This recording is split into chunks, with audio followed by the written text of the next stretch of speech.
Di video kemarin gue cerita betapa jadi dewasa itu ternyata penuh kepalsuan. Tapi hari ini gue mau kasih tahu sesuatu yang lebih dalam. Kita semua sebenarnya dibohongi. Hari ini gue mau bocorin kebohongan terbesar soal jadi dewasa. Dan gue yakin lo bakal ngerasain hal yang sama. Di dunia kerja, lo diajarin skill penting. Tapi yang naik jabatan justru yang jago nyamar. Di hubungan, lo dikasih tahu cinta itu sederhana. Tapi kenyataannya lo harus siap jadi psikolog gratisan. Dan pertemanan itu cuma kontes siapa yang paling bisa ikutin tren. Coba lo lihat. Di satu sisi, kita dikasih tahu kalau jadi dewasa itu berarti mandiri, sukses, punya circle keren. Tapi di sisi lain, kenyataannya lo kerja 8 jam cuma buat bayar kosan yang sempit. Lo paksa ketawa di circle nongkrong pada hati pengen pulang. Dan hubungan, jangan tanya, lebih ribet dari skripsi. Padahal dulu kita dikasih gambaran kalau umur 20-an itu harusnya epic, freedom, bahagia. Tapi kok malah rasanya kayak... Dan gue baru nyadar, semua kebohongan ini ada penjualnya. Iklan yang bilang lo kurang produk ini buat bahagia. Konten-konten motivasi talkcar yang cuma bagi resep basi. Bahkan orang tua sendiri tanpa sadar maksa kita ikutin jalan yang udah gak berlaku lagi. Dan parahnya, kita malah ikut menjual kebohongan yang sama ke teman-teman kita. Kayak lingkaran setan aja. Gue nemuin fakta bahwa 78% anak muda merasa jadi aktor di hidupnya sendiri. Bukan karena mereka lemah, tapi karena sistemnya dirancang untuk bikin kita terus berlari tanpa tahu finishnya di mana. Lo kerja keras, bakal ada yang lebih lincah. Lo jujur di hubungan, bakal ada yang lebih manis. Ini bukan salah lo, ini salah permainannya. Tapi di balik semua kebohongan ini, ada satu pertanyaan yang gak pernah diajarin. Terus, gimana cara menang di game yang rikit dari awal ini? Beberapa trik ini mungkin kelihatan kotor, bukan dari buku, tapi dari jatuh bangun gue sendiri. Pertama, di dunia kerja, jangan jadi yang paling rajin. Jadilah yang paling kelihatan rajin. Skill yang bikin lo tidak perlu cari muka, bukan Excel atau coding, tapi kemampuan baca orang.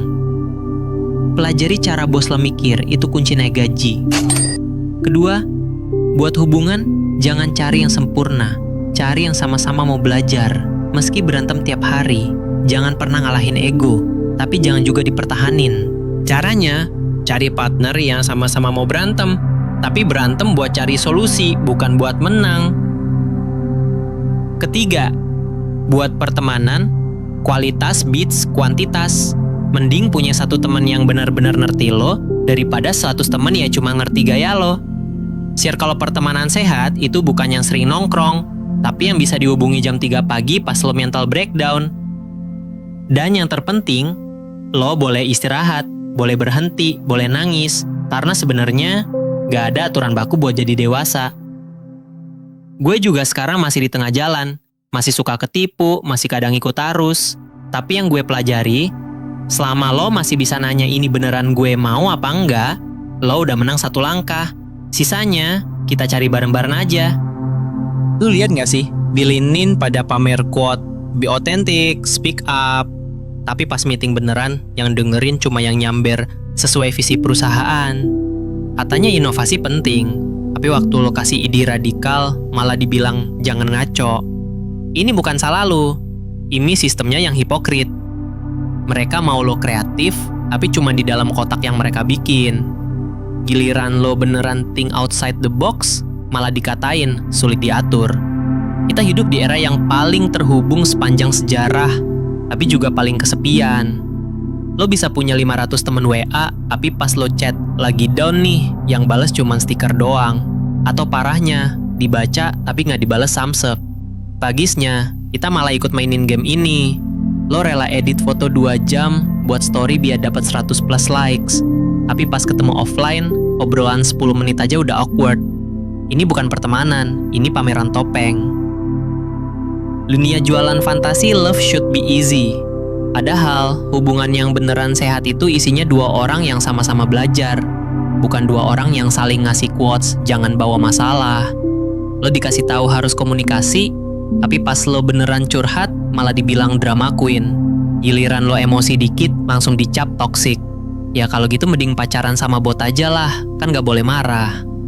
Ini bukan cuma narasi, tapi ini realita. Kita diajarin matematika sampai integral, tapi nggak pernah diajarin ngatur gaji.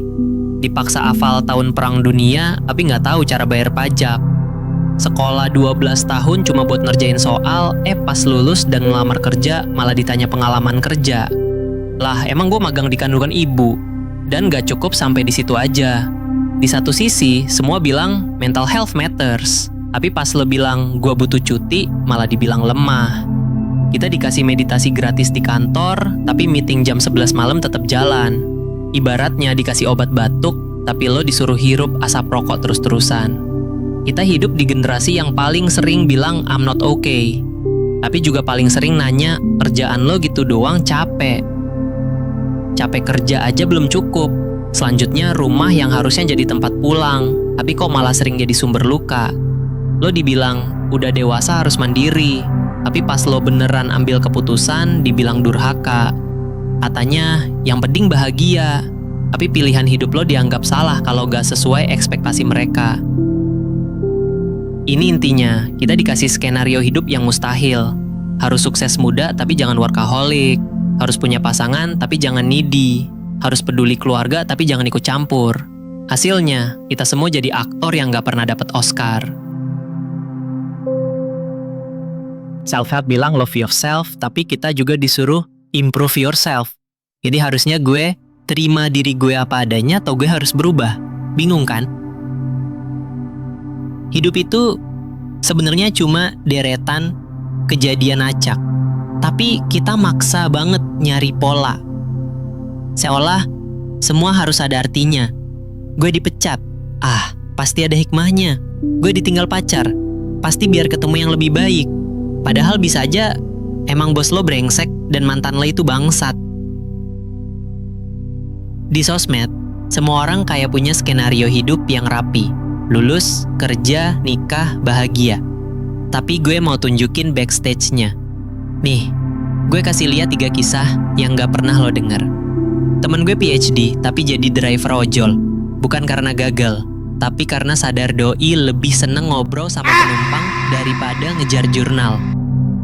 Temen cewek gue keluar dari pernikahan yang katanya ideal setelah tahu doi lebih bahagia jadi penjual kue. Ayah single parent yang kerja serabutan. Anaknya justru lebih respect sama dia daripada anak CEO. Kita dikasih formula sejak kecil. Sekolah bagus, kerja stabil, nikah, samain hidup sukses. Tapi gue kenal banyak orang yang checklistnya lengkap, tapi isinya antidepresan. Sementara yang dah sesuai standar, malah beneran hidup, bukan sekedar bertahan. Lo lebih takut nggak lulus kuliah atau takut nggak pernah ngerasain jatuh cinta beneran? Lebih malu nganggur 6 bulan atau malu jadi orang yang kerja 10 tahun tapi nggak kenal diri sendiri? Ini yang gue pelajari. Gak ada template untuk jadi manusia. Lo bisa kerja kantoran tapi jiwa seminya gila. Bisa nikah muda tapi masih punya mimpi kuliah. Bisa drop out tapi bikin startup. Atau bisa melakukan semuanya sesuai aturan tapi tetap ngerasa kosong. Dan itu benar-benar normal. Kita bukan karakter di game yang harus selesai misi utama. Hidup itu open world. Lo bisa nyasar, bisa balik arah, atau malah bikin quest sendiri.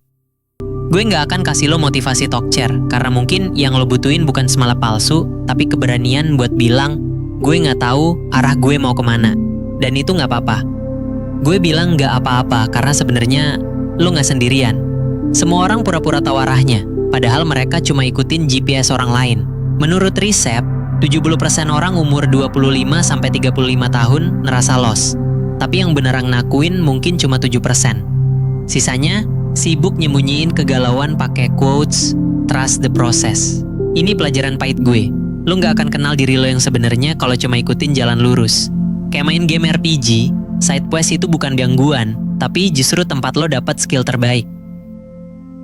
Gue dulu nyasar 3 tahun jadi freelance, malah nemu skill negosiasi yang sekarang ngalahin gaji.